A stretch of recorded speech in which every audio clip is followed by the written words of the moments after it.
Hello, everybody. Welcome to another episode of The Comic Source. We are up to issue 60 for Spawn Daily. Jace, your host here, along with my buddy Blake Whitlow. He is the one responsible for the fantastic Spawn reading order that we are using. There's a link in the show notes. Go check it out. Now, we are going to keep doing what I said we were going to do all along, one issue of the regular Spawn series per episode. But if you go and check out Blake's reading order, you'll see there's a lot of other Spawn-related series and whatnot that fit in, and they highly impact the regular series, which I discovered before we even hit issue 50. So we're folding those in, but don't feel obligated. As always, listen to what you want to listen to. God knows we put out enough content. If you just want to listen to the episodes where we do, a single issue, perfectly fine, but we are getting ready to ramp up. We're going to be covering the Cygor mini, which is 6 issues. We're going to cover all 6 issues in one episode now.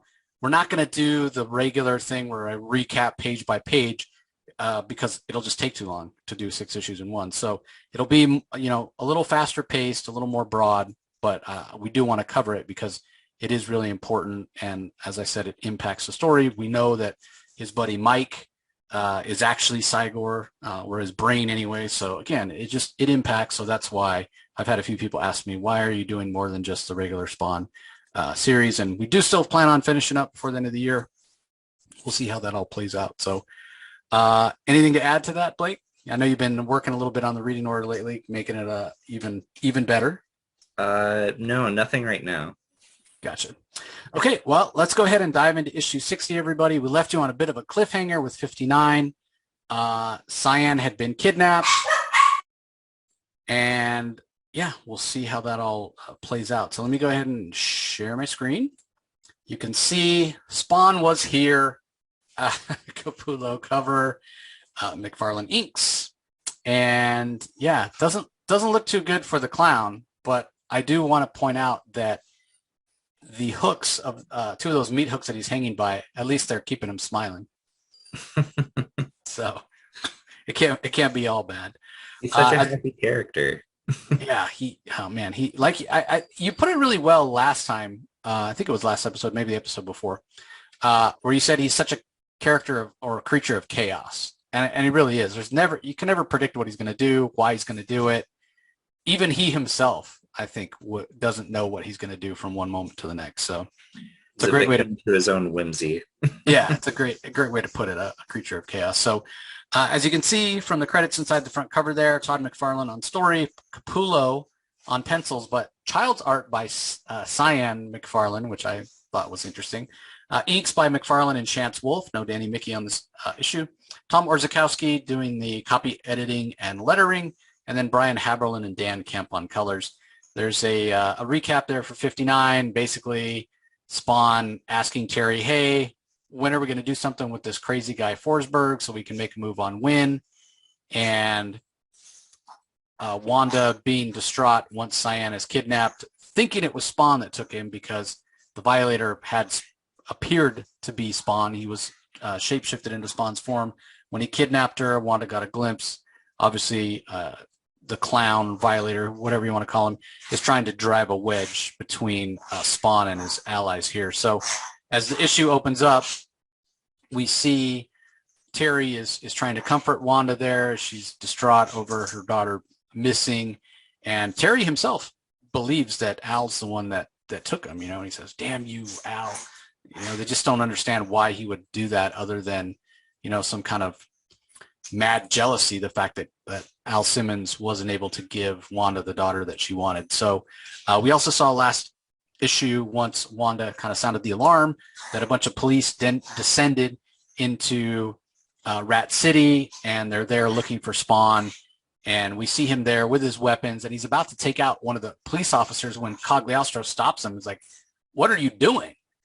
And, we saw Spawn say last issue that he considered these police coming down to Rat City and rousting all the homeless and looking for him to be an act of war. So Spawn's ready to go to war. And Cagliostro's like, you're just going to kill a cop in cold blood? Like, think. And Spawn's like, yeah, I don't have to think when it comes to war. Cagliostro's like, why is this a war? This is exactly what hell wants Spawn to be doing, right? Acting on instinct, lashing out. I mean, just to kill some innocent cop. I mean, because he happens to be there? Like, that's not. They're just doing their job. Yeah. And Hell and Jason Winn, these are master manipulators, and they've been manipulating Spawn this whole time, and other people get caught in the crossfire. And here he's about to kill a cop who's just doing their job. Maybe they work for Winn, maybe they don't. We know that a lot of cops are on his payroll, but we don't know the background for all these guys, and Spawn doesn't care. He's just like, I found a target. Yeah, his memory is so short, right, Blake? I mean, he complains all the time about people coming at him from all these different angles, and he never can catch a break or whatever. And when Cagliostro says, don't do this, if you take out a couple of police officers, every cop in the city is going to be swarming in this alley, tearing it apart, trying to find you. They're going to be bothering all the homeless guys. And those are the things that Spawn wants to avoid, right? Like we've seen him say multiple times, he's going to leave the alley. He doesn't want to be around. He's tired of people getting caught in the crossfire. But then he turns around and when he feels threatened and he's like ready to lash out, he's got a short memory. Like this is exactly the kind of thing that he shouldn't be doing. He even says, I'll take my chances. Well, yeah, maybe you can take your chances, Al, and you can survive all these cops coming down to attack you. But what about all the other collateral damage? Yeah. What about Terry, Cyan, Bootsy? Yeah. Like these are innocents that are surrounding Spawn, and he doesn't care. Like he's so self-centered and so short-sighted. It's awesome when he's able to show some of that character development. And we've seen some of it recently where he can actually like think ahead a little bit and be like, okay, I'm going to initiate a plan and I'm going to try and follow through on that plan for a longer game. But right now where he's at, he can only think, like his attention span is about as long as the issue. And then the new issue starts and he's got a whole new, set of issues and problems and stuff. And he's completely forgotten what happened last issue. And it seems like Cog is the only guy that can remember things. It's like, just stop and think for a minute. Yeah, one step forward, two steps back. Cog's point here, like you don't even know why they're here, right? He's like, dude, he yells at Spawn, do you? He's like, no. Cog's like, well, then don't you think you should at least find out why you're willing to murder somebody? So that does seem to get through to Spawn, and he decides, maybe he'd better try to gather some intel. So he goes down into the alley, tries to get close. He tries to eavesdrop. Of course, he gets spotted by a police officer, and, can't blame him for this. He's got a gun stuck in the back of his head. So turns around, mashes the guy. And we're told it's going to be 2 weeks before the downed officer returns to work. So he's definitely not making any friends. So meanwhile, Cyan is still the prisoner of the clown. We see some sketches that she's being forced to do by him, and he's worried that she's complaining she's hungry, so he decides to make her some food in the way only the Violator can, which means chewing up a bunch of bugs and then spit it into a glass, try to get her to drink it. He's such a mother bird. Yeah, really, really quite so nurturing. Quite disgusting. We check in on Jason Winn, who's getting an update on what's going on with Terry Fitzgerald and Wanda. It's tough for them to get a lot of intel because there's so many police and FBI around. And again, remember last issue that Jason Winn found out that Terry was the one basically behind all the troubles he's had recently with arms being destroyed, delivery shipments being missed, all the international flack that's causing. Winn, and as it happens, as even further damage from that, it's damaging the president's foreign policy, the way the president looks. The president's already called and told Jason Winn, hey, you need to figure this out. You're making me look bad, dude. So Winn is obviously highly motivated to fix this mess.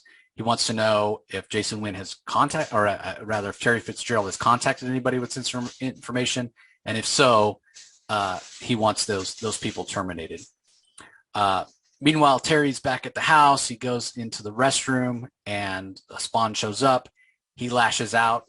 Remember, as far as Terry knows, Spawn took Cyan, right? That's all the only evidence they have. The only lead they have was what Wanda saw right before she fainted, which was Spawn. So Spawn says, like, to Terry, he's like, what's going on with Cyan? Why are people looking for her? And, and Terry's like, are you crazy? Just give her back. Why did you take her? And he's like, well, I didn't take her. Why would I take her? Like, what possible reason would I have? When it's got to be hell that took her. They've got plenty of shapeshifters.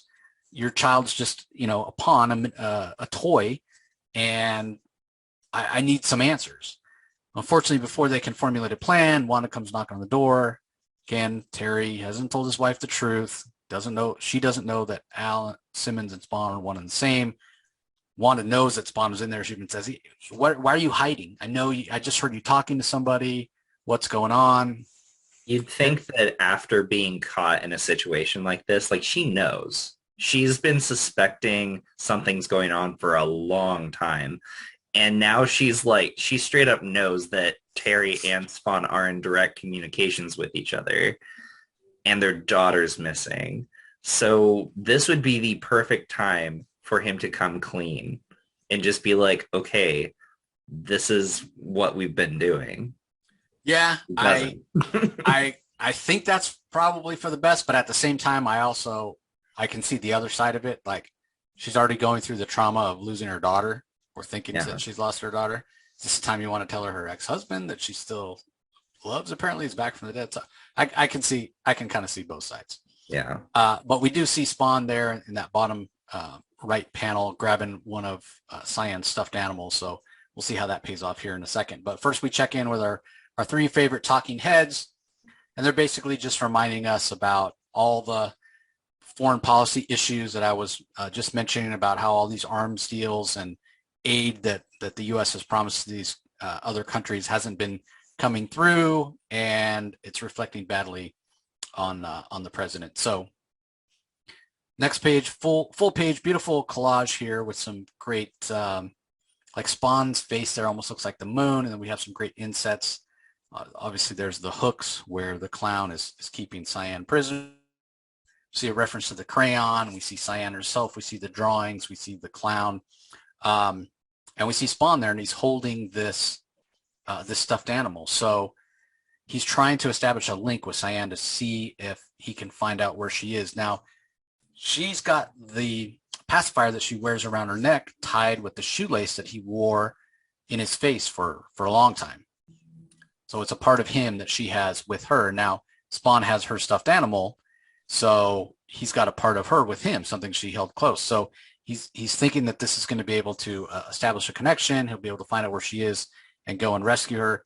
And we see that on the very next page as the clown is trying to get Cyan to drink this disgusting concoction. I mean, I wouldn't want to drink anything that was spit out of anyone else's mouth, but the fact that it's chewed up bugs only makes it that much worse. It's like something out of like your worst Fear Factor, if you guys remember that show, worst Fear Factor episode ever.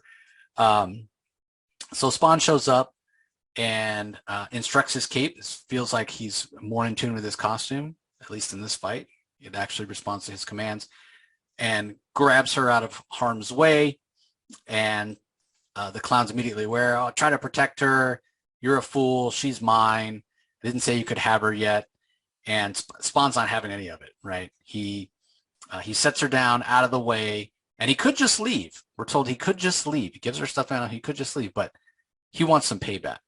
And we see him there at his 90th with a giant gun that even Cable would be proud of. And the clown's just laughing. He's taunting Spawn. He's looking for a reaction, and he gets it. Spawn lashes out, and he's got the clown there point blank. When he goes to pull the trigger on the gun, nothing happens. Just click, click, click. Again, the clown laughing at him, taunting him, saying, you still don't get it, right? You're still not very sharp. Like, I am from hell. You have powers. I have powers that are even greater than you, right? It's not an accident that Malebolgia chose me to keep an eye on you. Like, I have powers that you couldn't even imagine. So he attacks Spawn, but this isn't a Spawn that's really wanting to hold back. That seems like, oh, I want to be sure not to use up too much energy. And he really lashes out at the clown and takes what Cagliostro told him many issues ago very much to heart. Like, use your costume. Your costume will obey your commands. It can be a very powerful tool. It can be an ally, and you're not using up your own energy. And so even as the clown tries to shapeshift to his violator form, the chains that have Cogliasso wrapped up, breaking his wrist, you can see there in the middle panel, they actually force the violator to stay in his human form. And Spawn's kind of got the upper hand. He says, you know what, your reign of terror is over. And when I'm done with you, I'm going to take out Winn, and then I'm going to take out Chapel. And that gets the violator laughing all over again. Like, Chapel, you moron, he didn't kill you. Which we're like, wait, what? Because that's what the visions that Spawn had way back, single digit issue, that it was Chapel. And then he even confronted Chapel, his former friend. And then he even watched Chapel kill himself. Chapel thinking, hey, if I die, I could be resurrected as well, just like Al Simmons was, and be even more powerful, because at that time, 90s, AIDS, sure they thought it was sure Rob Liefeld thought it was a provocative storyline to give Chapel AIDS. So he was dying anyway. So this is the first time we get a hint that maybe it wasn't Chapel that killed Spawn. But the thing that I don't completely understand is, why does Spawn think he needs to go take out Chapel? Didn't he see Chapel blow his brains out? Like, isn't as far as Al Simmons is concerned, isn't Chapel dead right now? I think this is one of those instances where McFarlane forgot. It happens all the time in comics. You have crossovers in other comic series, and you're not in charge of those comic series. Other writers are in charge. And I think this is just one of those instances where he totally forgot about Chapel. And there was a bit of a rights issue, and we're going to see that in the next one as well. There is some retconning happening concerning Chapel, where... Okay, that's fair. I could see that. I mean, the other part I thought was, and I went and looked this up, I'm like, well, this is issue 60 of Spawn. For all I know, Rob Liefeld hadn't even put out issue 8 or 10 of Youngblood yet. It takes them so long to put out those issues. Yeah. But those issues of Youngblood came out around the same time that the crossover was happening, which was back in like the early 20s. I want to say like 23 is the issue. It was the issue that introduced Cursed. And because that issue starts off with Bobby having been shot in the head by Chapel. Right. And the arc immediately preceding that was Chapel in the alley confronting Spawn in the Youngblood series. And then, as you said, he shot himself thinking that he could go to hell and get the same kind of powers as Spawn. And I honestly think that McFarlane is just doing some damage control. He's like, okay, that's using a character that I don't actually have the rights to, so I'm going to kind of reinvent some of the story elements so I have more control over it and I can do things that I want with these characters that I've created. Yeah, it's too bad because, as much as I think Chapel's not that great of a character in terms of being fleshed out, he's a little bit two-dimensional and mustache twirling. It's an interesting dynamic to have him killed by, a former colleague, and the idea that Chapel killed himself to try to get Spawn-like powers, I think is interesting as well. So, anyway, the clown then lashes out at Spawn saying, I'm going to kill you, and 2 seconds later, I'm going to kill Cyan. Again, Spawn's he's not putting up with it at this point. He just grabs the clown right out of midair and shoves some spikes in his face, and then suffocates him with his cape, and then does use some of his precious energy, we're told, not giving a damn that he's used it up, and literally like disintegrates this body that the Violator has, this clown version of him. But I mean, as well as I that this is really doing nothing. It would be no different than Al Simmons' necroplasmic body being disintegrated. He's going to go to hell, and Malbolgia can just as easily give him a new one. So he does leave the skull. You do see the skull laying there glowing, though, and the wide eyes of Cyan, who has witnessed this. Maybe It's traumatizing. yeah, exactly. Maybe Spawn should have, I don't know, made her cover her eyes or put her in the other room or something. Because yeah, very very traumatizing. But the issue does end with Spawn obviously returning Cyan back home, and as Wanda goes walking by the room, Cyan calls out Mama, and we see the reunion of the family there. And you wonder how grateful they are for the fact that Spawn may have returned her, but again, to Blake's point earlier, Terry didn't bother to tell Wanda that, hey, yes, Spawn is Al, or I talked to Spawn and guess what? It wasn't him that took Cyan, but somebody else. But I don't know. Maybe it's too much to explain. I don't know. We see that Spawn still gets the blame, and we'll see that again next issue. So, yeah, I did appreciate, probably my favorite thing about this issue. I did appreciate that Spawn protected Cyan as much as he would have had she been his own daughter, and I think he really does in a lot of ways see her as kind of a spiritual daughter, if nothing else. And the fact that he didn't hesitate to lash out and use some of his energy. Although, and I know this is inconsistent as well, we don't get a countdown. We don't get the little 4-digit countdown of where his energy's at after he disintegrates Violator. So I'm actually working on a section for the reading order that keeps track of all the issues and where his Spawn clock is. And after issue 50, it becomes very sparse. And I'm wondering if McFarlane chose to do this just so he doesn't write himself into a corner.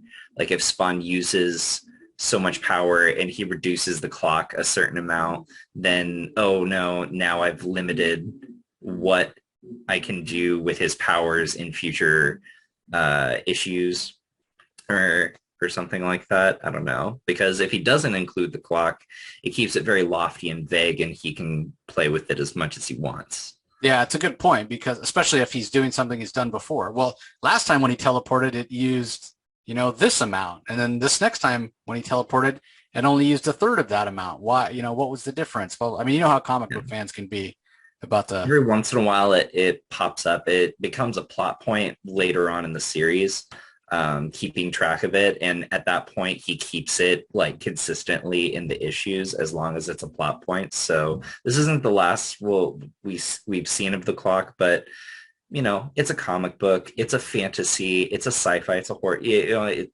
just kind of suspend your disbelief and just kind of like roll with it for the sake of the story and for the sake of it being just cool. Yeah, the other thing about this issue, it feels really fast-paced. It's very just focused on this one particular aspect of the story. And I think the other thing that makes it feel really fast-paced is visually, it's very fast-paced as well, because there's not a lot to look at in the backgrounds. It's a very background light issue, so I don't know if it was a chance for Capullo to sort of catch up, but you see quite a few pages, like you can see the one where the Violator's chewing up the bugs, the one where Spawn and Terry are talking in the bathroom. Those pages, there's just not a lot to the backgrounds. It's just, solid colors. So again, I don't point this out to say Capullo's being lazy or the art's not up to par by any means, because you need an issue like this based on some of the other issues we get where the backgrounds are super detailed, and all the figure work in the foreground is super detailed as well. So you can kind of understand why he may have decided here or there to go background light. I mean, just it keeps the focus on those detailed foreground characters and the action there. Yep, exactly. So, well, that's all I have for this issue. Anything else you have to add, Blake? No, not really. It was a great arc. I love seeing Violator come to his end. He it's not the last we've seen of him, as you mentioned before, but this feels like, okay, he's been put in his place a little bit and he's out of the picture for a while. Yeah, he definitely gets his comeuppance, which is always good to see. The only thing that tempers my joy of seeing him get fried by Spawn is knowing that we haven't seen the last of him. Yeah. And I imagine even if I was reading it off the rack at the time, I would have known, well, yeah, he's gone for a while. That can't be it. But yeah, he's going to come back. It's like the Joker, as annoying as he is, he'll never go away. He's too valuable. So yeah. Anyway, that's going to do it for this episode, everybody. We appreciate the support and for you all joining us as always. Don't forget, you can find Blake's reading order in the show notes. We appreciate the support, and we'll talk to you next time. Have a good one.